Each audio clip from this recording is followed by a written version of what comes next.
In this tutorial we're going to be doing the multipass rendering, so setting up in Maya, and we're using the, just go to set project, we're using the RGB underscore renderpass underscore Maya files, and they can be located in the building EXR in Nuke from renderpass and the RGB cubes building the composite from the EXR. So the building the EXR is the next step from doing this renderpass tutorial, so you should complete that. So just again set the project and then open the file that will be called 01 renderpass setup. Now this has already been set up for renderpasses, so we're going to have to do some cleanup first. The first bit of cleanup, you're probably seeing this exactly like I'm seeing it, but what I'd like you to do is go down to the third, which is the panel layout, which will show the outliner, and it'll also show the perspective view. So first thing I want to do is just make sure if I can't see my HDRI, it will probably render with it, but I just want to make sure I can see it in my viewport as well.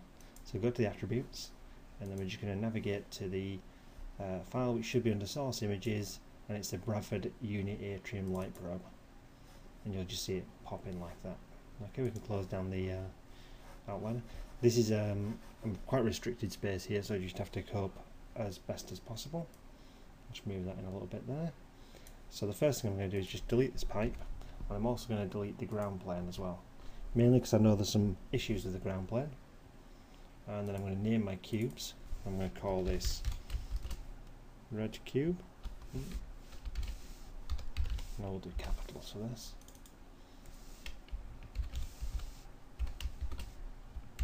Green cube,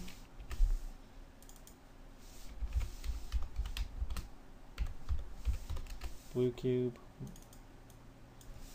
keep everything the same, and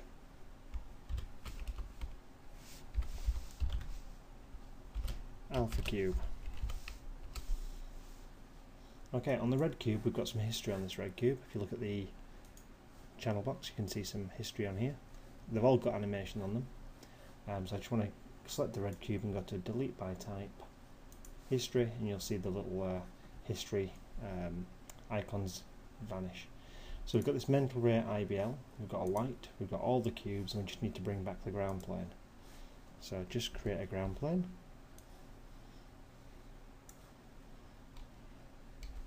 Just moving it over into the centre. Doesn't really matter the size, I'm just going to move it just to below the cubes, and I'm going to reapply a material, so an existing material, which I can't see on here unfortunately, which is,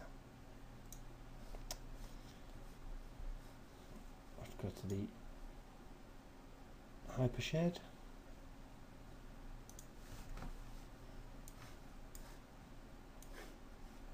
We're going to need to do some cleanup in the Hypershade as well.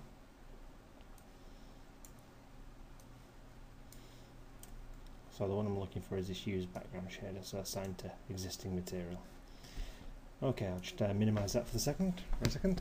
Okay, so in the channel box, I'm going to move this up.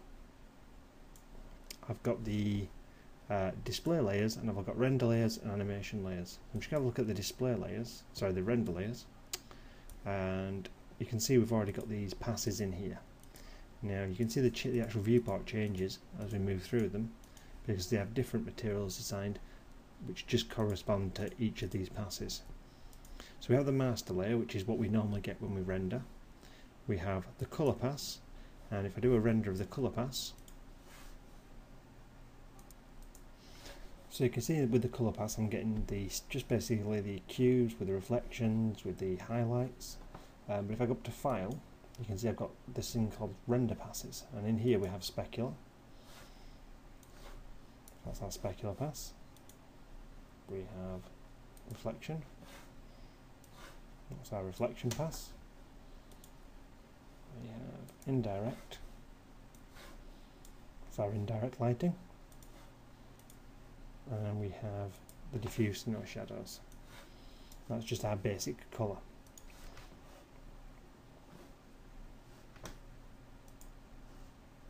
I'm just going to delete those for a second, remove those.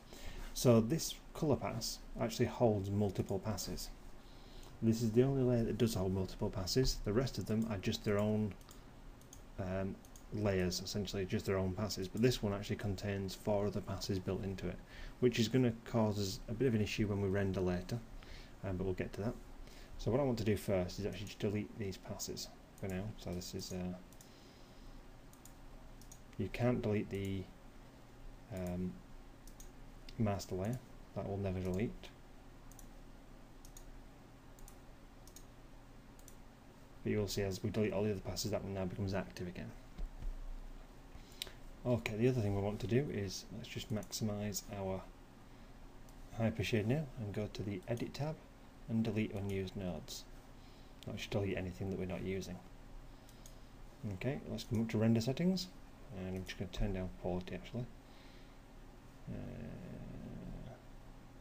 Actually, I'll leave it for now. There are going to be some settings in here that are still already set up, and we'll go through those next. What do I need to do? I need to go to passes, and you can see how we've got these passes in here, which are going to delete those. Okay, so that's basically almost right to how the file would be opened once you've kind of finished modelling and setting up your lighting. I'm just going to select the Mental Ray IBL, and I'm going to go into the attributes of that. I'm going to go into render stats. Now we're going to be in render stats quite a while. If you've just set up your scene with the image-based lighting, this will be on probably by default. This will mean it will actually render in our viewport, which we don't want it to do, so we'll actually turn that off before we even start doing the render layers, and it'll save doing a lot of layer overrides a bit later on. Okay, so come back to the channel box, back in the render layers, we're going to create our first render layer. So click on the create new, and we're going to name this Colour Pass. And again, it's really important to name all these layers so we know what's doing what. And now we need to add our objects. So first of all, we're going to add all of our cubes. So just select them in the outliner, and then right click and go to add selected. And we're also going to need our directional light in here and our mental ray IBL. So right click again and add to selection. If you want to deselect them, you can just again remove selection, you can empty render layer, you can copy render layer, and you can delete render layer. You can also add overrides, which is going to become really important later on. Okay, so that's our new colour pass. Okay, so at the moment this is just going to render out as standard. So what we need to do is we need to actually assign some passes that are associated with this render layer. So come into our render settings, and again you need to be mental ray, and you can see it tells us here which actual pass we're in. We can actually drop down and choose which pass as well we want to go into. So in the passes, we're going to click on this little clapperboard even, and create new passes. And you can see in here we have all the different types of passes we can assign into our scene passes. So what we want is we want the indirect, we want the diffuse without shadows, we could do diffuse material colour, and we want the reflection and the specular. Okay, then we're going to go to create and close, and you see that actually assigned them to our scene. Now that doesn't mean they're assigned to our actual render layer, because this is down here, this is associated passes. So to actually associate any of these, we can just select on one of them and associate it, or we can actually select on all of them and associate all those passes. Okay, so I can close this now, and now if I do a render, so if we view this layer, we can now see we have these render passes, and we can load these individually. That's just a specular pass there. Okay, so that layer is done.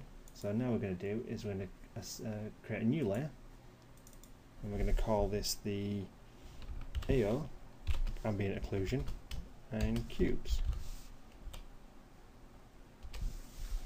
Okay, so what we're going to do with this one is we're going to assign all of our cubes and our ground plane, and add to selected.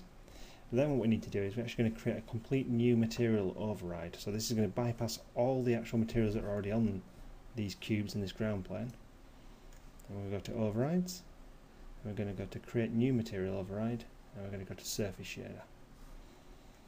Okay, so that's the surface shader on there. So now, just to see this, I'm going to click on the attribute editor, and if you should be able to see surface shader 1 in there with these little out color, out transparency, out glow. If you don't see that, just click on one of your cubes and go to material attribute. It should take you there. If not, you can click on the cube and you can just scan right down to the end till you find the surface shader. Okay, so all these cubes have the same one surface shader attached to them. So they don't have separate surface shaders, it's just the whole layer has this surface shader attached. So now we can add something to our surface shader. So we're going to click on the little checkerboard, which will bring up our Create Render Nodes window. We're going to click on Mental Ray just to refine, because we know we're going to want a Mental Ray material. And the one I'm looking for is called the MIB Fast Occlusion. Now, if you struggle to find it, what you can do is if you know the title, you can type in fast, and it'll bring up anything with the word fast in. So MIB Fast Occlusion. Okay, so if I do a render now. Okay, so we have our ambient occlusion paths of our cubes and our ground plane. Now we're actually going to want to separate this out between separate ambient occlusion for the cubes and separate for the ground plane, but we can get this set up first. This is just default settings, so what we can do is we can up the samples to 32 to get slightly better quality, and we can also change the spread to 7, so the max distance, and change the spread to 0.4. We'll try, in fact actually 0.6, and we're going to do another render. And unfortunately my render's taken an awful long time because because I'm recording at the same time. Okay, so changing the samples, I've got a lot faster render now, and changing the spread as well, I've got a lot faster render. So you can see we've actually, I meant to actually save a previous image, so you could see the previous image. You can see we've actually made a lot more areas white, because all we really want is the cavity areas. So this isn't too bad, but all I'm going to do is up the samples just to get slightly better quality. I'm going to save this one and do a re-render. Okay, so hopefully you'll be able to see the difference between the quality of the render. If we zoom in a bit closer, you can see the actual resolution slightly higher on that, and that's more like what we're needing. However, this isn't a one-stop numbers. Depending on your scene scale, will depend on actually how you have to have this thing set up. So it takes a little bit of practice to get used to sort of what does what, and what's the best settings for your scene. Okay, so we're just going to leave that as it is for the moment, and we're going to consider the ambient occlusion, which covers this whole layer. So again, not a separate ambient occlusion, fast occlusion for each of the cubes, it's just for the whole layer. And we're going to duplicate this layer. So copy layer, and you see we've got AO cubes 1. I'm going to change this to AO ground. Okay, so what we need to do now is we need to create some layer overrides. So on the ambient occlusion cubes, I'm going to go to the attribute editor, and I'm going to select the ground plane and go to polyplane, not polyplane 1, right back to the start, p-plane shape, and go to render stats. And then where it says primary visibility, I'm going to turn that off. Just for this layer, you can see it's gone orange, which means it has an override, which means it's only affecting this layer we're on at the moment. All the other layers, if we go back to ambient occlusion ground, you'll see it's back on again. So on just the ambient occlusion cubes, this ground plane is set to off. Okay, so the reason why we're doing that, I'll just show you the actual render now. We're actually going to completely remove this just to leave our cubes behind. Okay, then on the ambient occlusion ground, go to attributes again, select a cube, turn its primary visibility off. Again, on this ambient occlusion ground layer, this is turning all the cubes off, but they will still cast shadows. So you can see this still cast shadows, just the visibility is going to be off. Okay, so now when I render the cubes,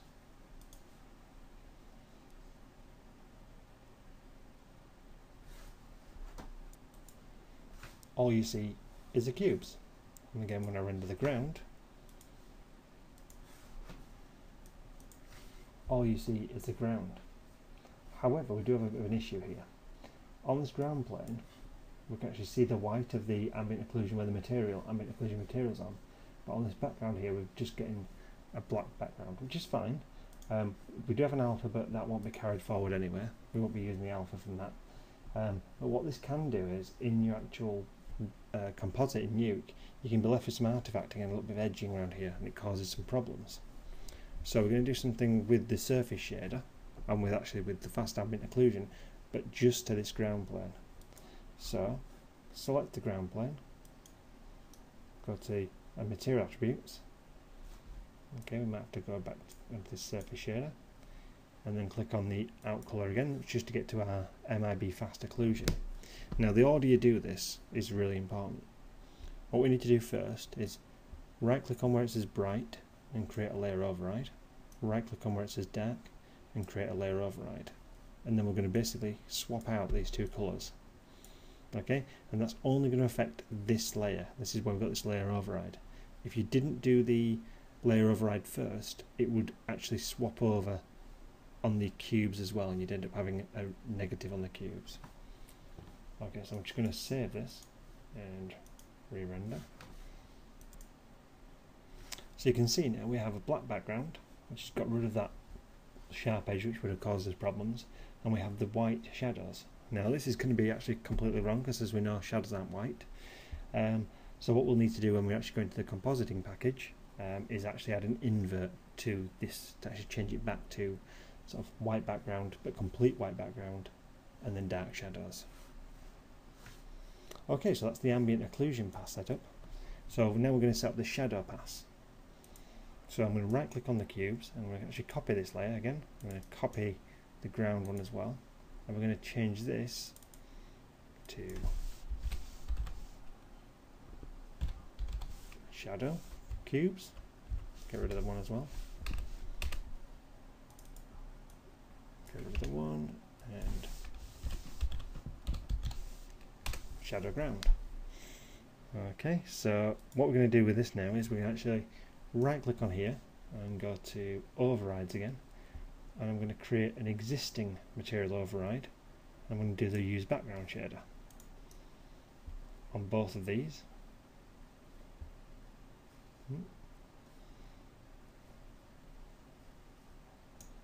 Okay, you can see it goes grey, and now if I do a render, you can see nothing in the RGB pass, and if we look at the alpha, we just see very similar to what we got with the ambient occlusion. Now this is because the final gather's on, and it's actually using the final gather to actually work out some sort of shadowing, but this isn't the right shadow that we're after. So there's something clearly gone wrong here. So to work out what it is it's something really simple. It's that we don't actually have anything that's casting shadows in here. We've got no directional light in this render pass because we never put it in to the ambient occlusion because it wasn't needed. So I'm just going to right click and add the light to both of these. And I'm going to do another render. Just save this one. Now the thing with the shadow pass is that the actual shadow only appears in the alpha, it won't appear at all in the RGB. But you can see now we're actually getting these hard on one edge, or hardish on one edge, and soft on the other edge.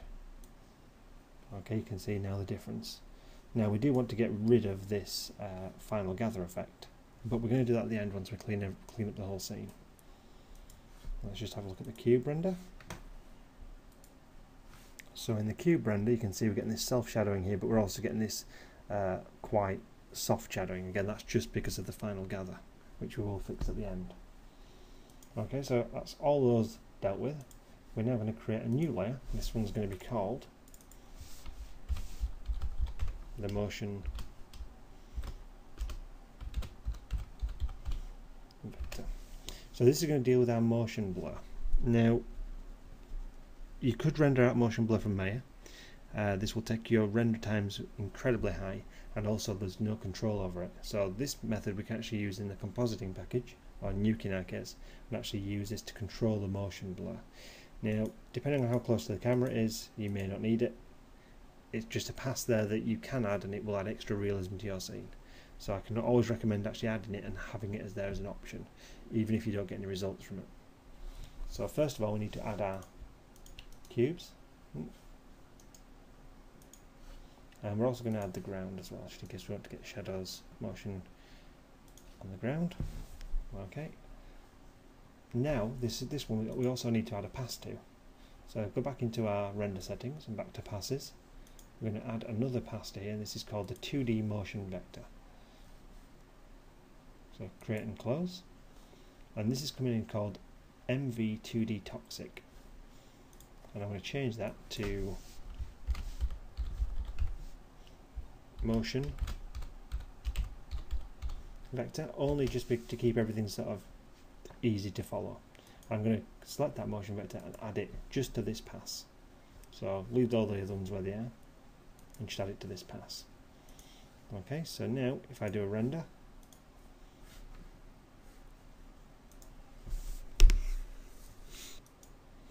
so if I look at this in the RGB, you're just seeing coloured cubes, and we do have a render pass in there called motion vector. So I click on that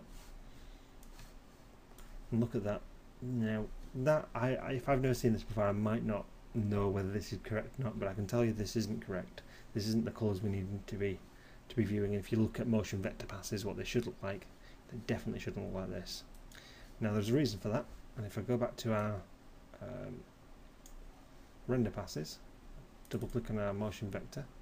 Now things it tells us about the motion vector is the type is 2D renderable, and number of channels 3, frame buffer type is 32-bit float, and color profile use default color profile. Okay, so if I look at my quality tab, we have a little section here called frame buffer, and this will actually be slightly different because it's already been set up before, but this really should read what we should actually see. Go to master, should be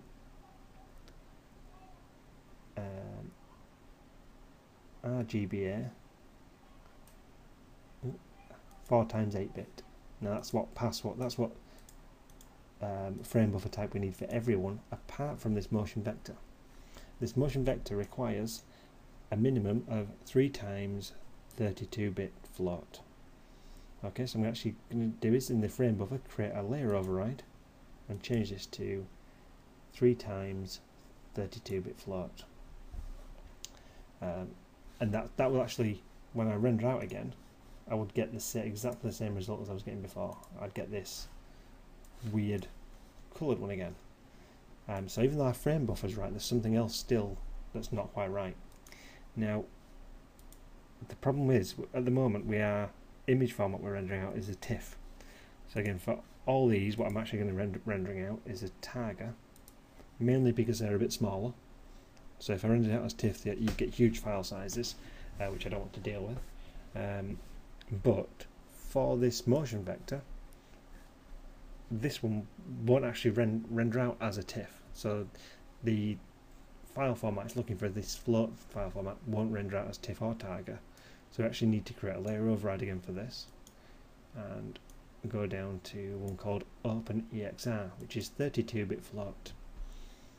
Okay, so now when we do a render,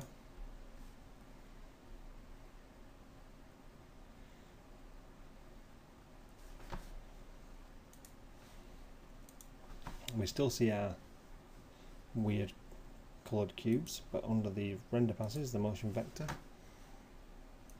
we're now seeing the correct motion vector pass. So you're getting this kind of orangey reddy where there's the most motion blur, and going back to greens to blacks where there's none. So that's all correct now, we're all set up correct. Okay, so that's the kind of things you need to be looking out for. So it's in the frame buffer and the image file type. Okay, so moving on to our last render pass, and this one's going to be our matte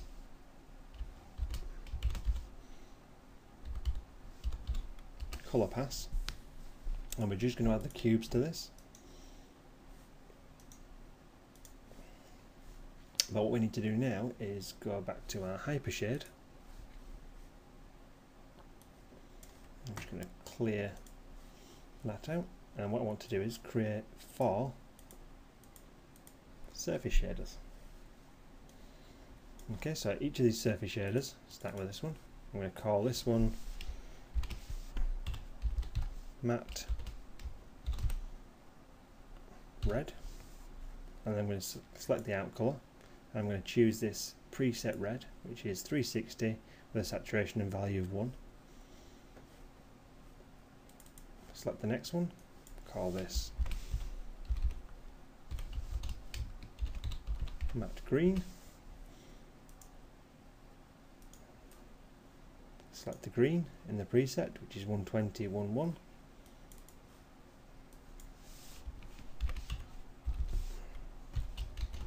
Matte blue.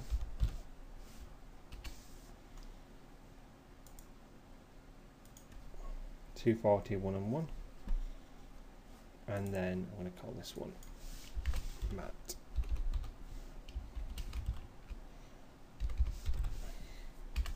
alpha. I'm going to leave the colour black for this. Okay, so what I need to do now, I can just minimise this. I can select each cube, right click and assign existing material, and I should be able to go change them, but unfortunately it's off screen. So what I'm going to do is open my Hypershade again and go select the, make sure the cube's selected, assign existing, assign existing, assign material. So there we go, we've got like the solid colours there. So that's what you'll need to do with that one.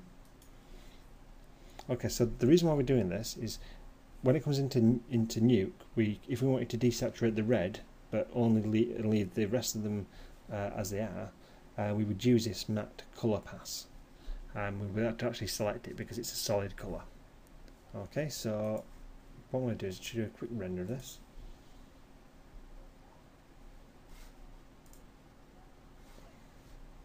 And you can see we have the solid red, solid green, solid blue, and you can see there's no edging. If there were holes, you'd obviously be able to see through them. And if I look at the alpha, you can see we've got all of them in the alpha, which I actually don't want. I don't want the alphas of these ones to appear. I want this one to actually be separate out, and I want this one to actually go over the top of it and actually cut a section out. So what I need to do is go back to the materials. So matte red,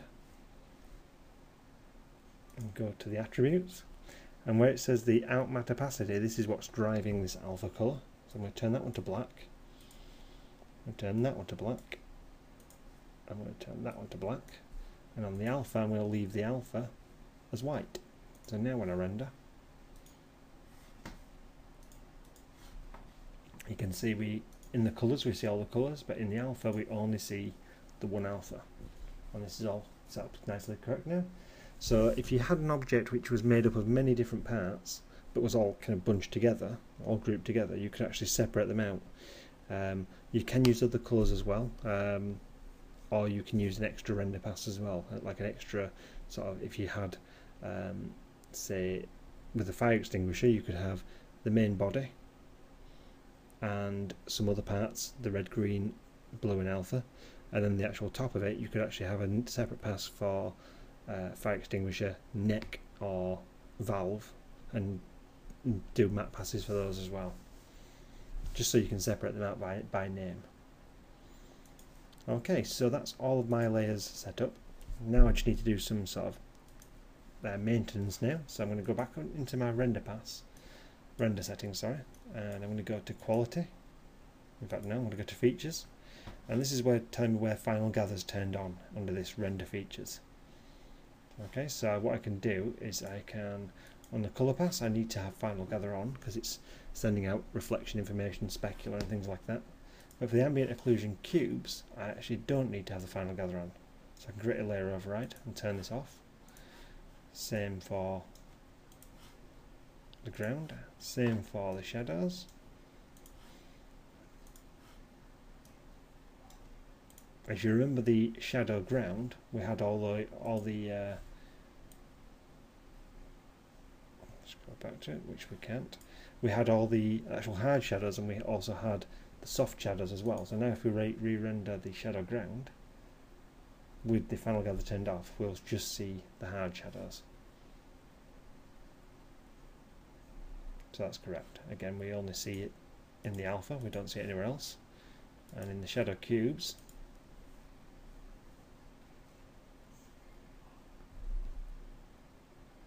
we should only see the hard shadows as well.